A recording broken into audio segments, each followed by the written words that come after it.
kasa zo ki da ɗan ƙarfi, ki bani makullin zuciyar ki na zo na zame murfi. Ke kika ce mun ko da yaushe zaki yi min rana Fatima.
Akwai shi da san matsi, hari ga kauri kuma ya fi ice da rama ga wasi.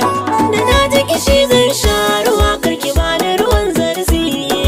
Ke kika saman nutsuwar da ta sai ta tunani na Fatima.